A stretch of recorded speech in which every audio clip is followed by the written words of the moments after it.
지금까지 진짜 아무리 열심히 잘 했어도 반대로 남은 시간 동안 이게 무너져 버리면 절대로 합격을 못 해요. 그래서 지금까지 공부한 시간들도 너무나 중요했겠지만 앞으로 여러분들에게 남아 있는 이 시간들이 너무나 중요하니까 마음가짐을 좀 새롭게 하시고 진짜 열심히 해야 되겠다. 그래서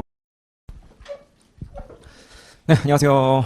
네, 반갑습니다. 저 최경민 회계사라고 하고요. 원가 관리 회계 강의하고 있습니다.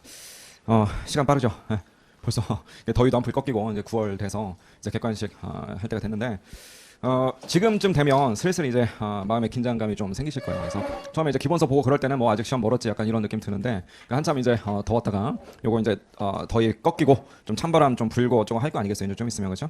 그러고 나면은 나 이제 시험 보러 갈 때 됐네 약간 이런 느낌 들면서 긴장감도 엄청 많이 이렇게 올라갈 것이고 나는 아직 공부할 거 많은 것 같은데 아직 공부한 게 부족한 것 같은데 이제 곧 시험을 보러 가야 된다니 이거 어떡하나 약간 이런 긴장감들이 계속해서 여러분들을 좀 괴롭힐 거예요. 근데 일단 첫 시간에 드리고 싶은 말씀은 뭐냐면 지금 시간 충분하다는 거. 아직은 9월이니까 남아있는 시간 동안 진짜 바짝하면 충분히 실력 쭉 올라갈 거고요. 합격할 수 있는 수준까지 누구나 다 만들 수 있으니까 너무 걱정 안 하셔도 된다. 뭐 이런 말씀을 꼭 좀 드리고 싶고 지금까지 진짜 아무리 열심히 잘 했어도 반대로 남은 시간 동안 이게 무너져 버리면 절대로 합격을 못 해요. 그래서 지금까지 공부한 시간들도 너무나 중요했겠지만 앞으로 여러분들에게 남아있는 이 시간들이 너무나 중요하니까 마음가짐을 좀 새롭게 하시고 진짜 열심히 해야 되겠다. 그래서 오늘 이제 원가 관리 회계는 오늘이 개강인데 어쨌든 객관식 처음에 초반에 이제 개강하고 이럴 때는 무슨 뭐 지식 하나를 머릿속에 이렇게 집어넣는 거 이런 것도 물론 중요하지만 전투력 쫙 올리는 거. 내가 진짜 열심히 해가지고 이거 다 씹어 먹어버려야 되겠다. 내가 이제 정말 여기서 막 제일 잘해야 되겠다. 약간 이런 마인드, 그런 마인드를 좀 갖고 시작하시는 거 이게 제일 중요합니다. 그래서 동기부여 좀 많이 하셨으면 좋겠고 마침 또 어제 발표 있었던 거 아시죠, 그죠? 네. 그래서 지인분들 중에 뭐 좀 합격하고 하는 분들 계시는지 모르겠는데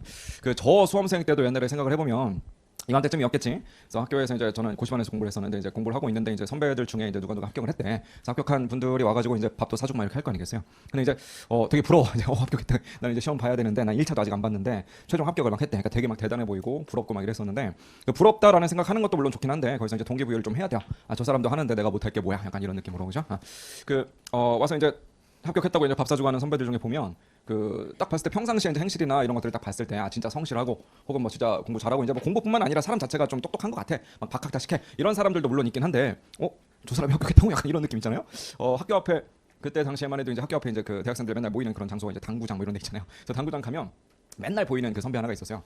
언제 몇 시에 가든 그 선배가 항상 있어. 그래서 저 사람은 하루 종일 뭐 공부한다고 들었는데 당구밖에 안 치나 약간 이런 식이었었는데 막판 한 몇 달 안 보이더니만 또 합격했다고 이렇게 왔더라고. 그래서 그 사람을 보면서 오히려 조금 뭔가 용기를 많이 얻었던 것 같아요. 저 사람도 합격하는데 내가 합격을 못할 게 뭔가 약간 이런 느낌으로. 그래서 지금의 여러분들이 이제 합격한 분들 옆에서 좀 보면서 부럽다 이런 생각도 좀 하시지만 내가 진짜 열심히 해가지고 저렇게 돼야 되겠다 이런 어떤 동기부여를 좀 했으면 좋겠다 뭐 이런 말씀을 좀 드리면서 객관식이잖아요. 그동안 여러분들이 이제 기본 강의라든지 이런 것들을 통해서 이론에 대해서 정리를 했어요. 이론 뭐 굳이 요약하자면 이론인 거죠. 이렇게 개념 뭐 이론 이렇게 부르는 이론들에 대해서 열심히 공부를 하고 이제 이해도를 좀 높여놨다는 거지. 근데 이론에 대해서 여러 가지 이론들에 대해서 뭔가 이해를 잘 해놨다라고 해서 이걸 가지고 저절로 문제가 풀리지는 않아요, 절대로. 그래서 이제 이론 정리를 다 해놨으면 필연적으로 문제를 풀려면 뭐가 있어야 되느냐면 문제를 풀이하는 어떤 요령들이 좀 있어야 되는 거지. 그래서 문제풀이 요령 뭐 요령이라고 합시다. 이렇게 문제풀이 요령이라는 게 이렇게 있어야 되는데 요 요령이라는 거를 정리하자 그러면 이 안에 여러 가지 것들이 있을 거예요. 문제를 딱 읽어봤을 적에 일단은 자료를 정리하고 해석을 해야 되겠죠. 이렇게 자료를 좀 정리하는 능력 이게 되게 중요합니다. 특히나 원가 관리 회계는 거의 다 계산 문제로 나오기 때문에 자료 정리를 어떻게 깔끔하게 잘 하느냐 이게 되게 중요해요. 자료 정리하는 기법은 뭐 여러 가지가 있겠죠. 문제를 읽으면서 중요한 포인트에다가 뭐 밑줄을 좀 긋는다든지 이런 것도 일종의 자료 정리인 거고요. 아니면 표로 좀 예쁘게 정리를 한다든지 그림을 좀 그린다든지 뭐 여러 가지 것들이 있겠죠. 그래서 자료 정리하는 연습 이런 것들이 좀 충분히 따라와야 될 거고 자료 정리를 좀 잘 하시는 분들은 또 따라오는 게 뭐가 따라오게 되냐면 문제 풀이를 많이 반복을 하다 보면 도대체 이 출제자의 의도가 무엇인지가 좀 파악이 돼요.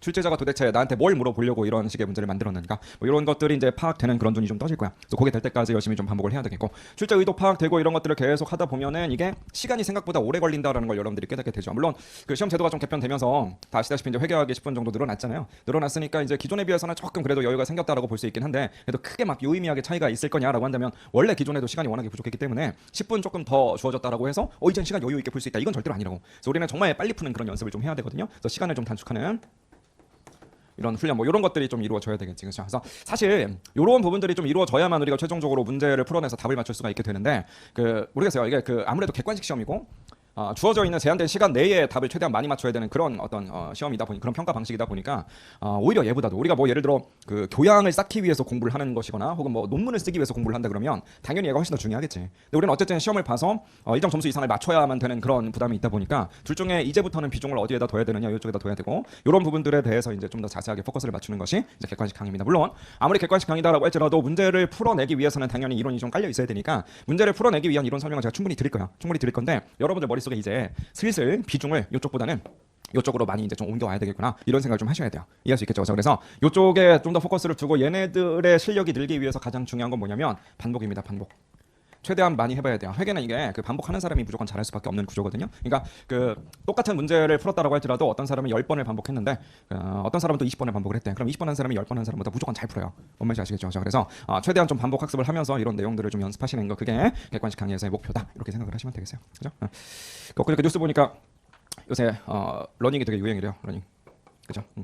여러분들이 이제 지금 뭐 수험생활 하시느라고 바빠서 운동하고 그럴 여유가 없으시겠지만 나중에 이제 합격하고 회계사 되면 그 막 이렇게 야근도 많이 해야 되고 뭐 술자리도 많고 하다 보니까 이제 체력 관리 좀 잘 해야 될 거 아니야, 그렇죠? 그래서 운동 좀 하고 그러셨으면 좋겠는데 요새는 러닝하는 게 되게 유행이라고 하대. 그래서 이제 이런 걸 진짜 몸으로 느끼는 게 오늘 출근할 때도 보니까 올림픽대로에 보니까 그 커다란 광고판에 러닝화 광고가 이렇게 딱 있고 옛날에는 그런 거 없었거든요, 그렇죠? 그래서 이제 확실히 좀 유행이긴 한 것 같아. 그래서 저는 이제 저도 얼마 되지 않은 한 2년 정도 전부터 이제 건강 관리를 위해서 열심히 이제 집 주변에서 뛰고 있는데 그 러닝 하다 보면 저희 집 주변에 이렇게 트랙 도는 데가 하나 있거든요. 이렇게 운동할 만한 데가 있거든요. 근데 거기 가면 옛날에는 몇 명 없었어요. 저랑 그다음에 이렇게 막 그 얼굴 다 가리고 뛰는 어떤 분이랑 그다음에 이렇게 어떻게 저렇게 뛸 수 있는지 모르겠는데 뒤로 뛰시는 할아버지랑 이렇게 그래서 몇 명 없었어. 이렇게 그리고 이제 뭐 그 경찰 준비한대. 경찰 공무원 준비하는 이게 학생들 몇 명이랑 이렇게 해서 맨날 얼굴 보니까 그냥 뭐 이렇게 친해지진 않더라도 그냥 이렇게 얼굴 보면 인사하고 간식이나 좀 나눠 먹고 하는 그 정도 멤버가 다였었는데 요즘에는 아침에 이렇게 나가 보면 사람이 바글바글해요. 바글바글하고 요새는 또 막 러닝 크루 이런 것들 만들어 가지고 자기들끼리 맞춰서 입고 뛰고 그러대. 어쨌든 엄청 요새 이제 유행이긴 한가 봐요. 근데 이제 러닝 얘기를 왜 하냐면 그 이게 보세요. 러닝이 접근성이 되게 좋거든요. 그냥 나가서 뛰면 되는 거니까. 근데 생각보다 생각할 게 되게 많아요. 그냥 냅다 뛰잖아. 그럼 무조건 다쳐요. 그냥 뛰면 안 되고 이게 뭔가 이렇게 무슨 뭐 좀 복잡하게 들어가면 이렇게 발을 착지할 때 어디부터 착지할 거냐, 뭐 미드 푸시 어떻고 힐 푸시 어떻고 무슨 뭐 별 이상한 얘기 다 한다고 그렇게 그죠? 운동화를 신는 것도 그냥 운동화 신는 게 아니라 러닝화를 신어야 되는데 그놈의 러닝화도 무슨 뭐 이렇게 안정화가 있고 쿠션화가 있고 무슨 뭐 카본화가 있고 별 얘기 다 한다고 그렇게. 그래서 심박수를 계산해서 내가 뭐 존 2로 뛸 거냐, 존 3로 뛸 거냐, 별 이상한 얘기들 다 하거든요. 이렇게. 근데 이런 것도 알면 좋긴 좋지. 근데 이거 만약에 예를 들어서 마라톤 대회를 나가는 거 이렇게.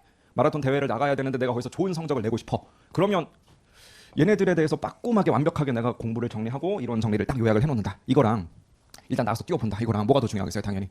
당연히 마라톤에서 시험 성적을 좋게 내려면 어떤 대회에서 내가 좋은 성적을 내기 위해서는 이런 내용들을 머릿속에 잘 집어넣는 것도 되게 중요한데 일단은 뛰어보면서 내가 몸으로 느껴야 될 거 아니겠어요. 그래서 결국 중요한 건 우리는 시험을 봐서 점수를 올려야만 합격을 하는 그런 구조이기 때문에 이 이론도 물론 되게 중요하지만 뭘 많이 해봐야 되느냐, 문제를 최대한 많이 풀어봐야 된다고.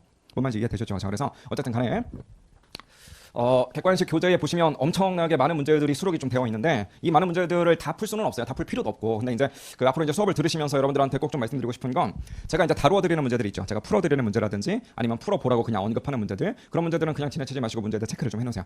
체크를 해 놓고 두 번, 세 번 이렇게 복습을 하실 적에 체크되어 있는 그 문제들만 최대한 반복을 좀 많이 하시라고. 그러니까 이게 사실은 그 이런 좀 딜레마가 좀 있긴 있어요. 이제 커버리지를 좀 넓힐 거냐 아니면은 우리가 반복을 좀 많이 할 거냐. 근데 초반에는 일단 커버리지 생각하지 마시고 뭐만 그냥 하시면 되냐면 하라는 것만 그냥 계속 반복하는 거. 이것만 여러분들이 주안점을 주시면 돼요. 뭔 말인지 이해되시죠? 그래서 수업 시간에 다뤄드리는 것들 최대한 좀 반복을 좀 하셨으면 좋겠고 일단 교재를 좀 보시면 교재가 이제 무려 3권으로 구성이 되어 있어요. 그래서 문제편, 문제집이라는 게 있고 해답집도 있고 그다음에 이론편도 있고 이렇게 3권이 있기는 한데 뭐 다 들고 다니셔야죠. 계산기랑 같이 이렇게는 다 들고 다니셔야 되는데 일단 수업은 주로 뭘로 나갈 거냐면 당연히 문제편에 문제집, 문제 풀이를 반복하는 게 제일 중요하다고 했으니까 문제집을 많이 볼 거고요. 다만 이제 문제집을 보기 전에 이론편 교재를 통해서 이제 이론 설명 좀 드릴 거고 이론편에 잘 보시면 이제 스터디 뭐라고 해야 되나 예제 문제들이 있어요. 뭐라고 써 있더라? 무슨 스터디 무슨 뭐시라고 해서 예제 문제들이 좀 있어요. 스터디 리뷰구나. 스터디 리뷰라고 해서 예제 문제들이 있는데 예제 문제들도 제가 중요하다라고 판단되는 부분들은 다 풀어 드릴 겁니다. 그래서 이론편 교재 보고 그다음에 문제편 보고 이런 식으로 이제 진행을 할 거고 다만 이제 해답 같은 경우에는 이게 이제 지금 여러분들 보시는 이 교재가 뭐 대한민국에서 제일 좋은 교재긴 해요. 정말 잘 쓴 교재긴 한데 제가 쓴 게 아니죠, 문제는 그죠? 그래서 이제 이게 그 해답지 보시면 그 풀이 방식이 제가 설명드리는 거랑 조금 다를 거라고. 그래서 이제 그런 부분들 때문에 복습할 때 조금 불편하실까봐 제가 서브노트를 좀 만들어 드려요. 그래서 서브노트 오늘 이제 아마 오늘 첫 시간이라 아직 안 남아서 유인물로 제가 드렸는데 지금 그 완성은 다 했어요. 완성은 다 해서 오탈자만 좀 보고 오늘 이제 제본 맡길 거라서 제본 되면 오프라인 수강생분들한테는 제본 된 번으로 드릴 테니까 그것도 들고 다니셔야 돼요. 이해하시겠죠? 그래서 그 제가 아무래도 최대한 많은 문제를 좀 풀어드리려면 강의하면서 풀이 과정을 칠판에다 다 적는 것도 물론 방법이긴 한데 너무 이렇게 다 적다 보면 시간 너무나 오래 걸리니까 일부 몇몇 문제들은 그냥 서브노트 같이 보면서 눈으로만 따라가는 그런 경우도 있을 거니까 서브노트는 좀 갖고 다니셔라 뭐 이런 말씀을 좀 드리면서 교재 구경을 좀 해봅시다. 일단 그 이론편이 됐든 문제편이 됐든 아무거나 하나 펼쳐보시고 둘 다 앞에 몇 페이지 정도만 좀 넘겨보면 뭐가 나올 거냐면 기출문제 출제 경향이라는 게 있어요. 출제 경향.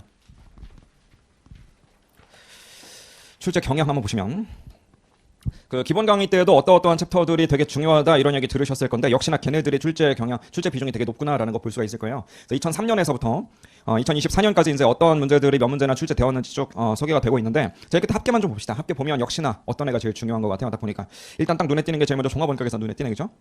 역시 변동원가 계산, 초변동원가 계산 이것도 엄청 많이 나오는 것 같고 CVP도 많이 나오고요. 관련 원가 분석 이것도 엄청 나오네. 역시나 표준 원가 계산 이것도 엄청나게 많이 나오고 있지. 의외로 되게 많이 나오는 게 뭐냐면은 15장에 보니까 뭐라고 돼 있어요. 15장에 전략적 원가 관련된 이게 벌써 25번이나 나왔잖아요. 그렇죠? 나는 이런 거 공부한 적도 없는데 이상하다. 약간 이런 느낌 좀 들죠. 근데 얘는 그렇게 크게 걱정 안 하셔도 되는 게 15장 여기 나와 있는 25문제 중에 거의 대부분이 다 말문제예요. 그래서 요거 말문제라서 요거는 제가 시험 직전에 한번 특강으로 한번 해드려요. 그래서 그거는 제가 무료로 그냥 온라인 강의로 올려놓을 거니까 그거 하루짜리 그냥 특강 그것만 딱 보셔도 여기 있는 이 15장 문제들은 다 맞출 수 있어요. 그러니까 요거는 갑자기 내가 알지도 못하는 건데 뭐 이렇게 많이 나오지 이것 때문에 긴장 안 하셔도 되고 그냥 마지막에 특강 한번 들으면 해결되는 거구나. 그래서 이거는 다 말문제 나오는 거니까 막판에 보셔야 돼요. 지금 보는 거 의미 없어요. 9월, 10월 막 이때 보는 거 의미 없고 그냥 막판에 시험 보기 한 달 전에 그때 그냥 공부 안 될 때 있잖아요. 그죠? 공부 안 될 때 그냥 그거 특강 한번 딱 들으시면 돼. 그래서 그거 한번 딱 듣고 나서 그 한 달 정도는 그래도 이제 기억을 좀 유지하시고 시험 보시고 나서 그다음에 그냥 펜 놓자마자 바로 까먹어 버리면 돼요. 그러니까 지금 공부해봤자 어차피 다 말문제라서 다 까먹어. 그래서 그냥 시험 보기 한 달 전에 나중에 해결하자 이렇게 생각하시면 되겠고 1장부터 14장까지를 이제 객관식 강의에서 이제 열심히 공부를 할 건데 중요한 애들 위주로 해서 선택과 집중을 좀 하시면 되겠습니다. 자 어쨌든 그 이론편 교재 볼게요. 이론편 교재 3페이지 한번 가보세요. 3페이지. 자, 다시 한번 설명드릴게요. 이론은 당연히 알아야 돼요. 이론을 알고 문제를 풀어야지 아무것도 모르면서 그냥 문제만 풀고 해답지 외우고 이렇게 해서는 실력이 안 된다고. 당연히 어느 정도 이론은 알아야 되는데 거기에만 너무 몰두하면 안 된다고요. 이론만 계속 잡고 있어봤자 문제 안 풀린다고 절대로. 그래서 이론은 제가 지금 해드리는 거 정도 그 정도까지만 정리하시고 그 다음에 주가 되는 건 무조건 문제풀이야. 다만 그 문제풀이도 그냥 기계적으로 반복하는 게 아니라 문제풀이를 하면서 이론에서 배웠던 내용들을 그냥 떠올리셔야 된다고. 그러니까 예를 들어 아까 전에 마라톤 얘기했었죠.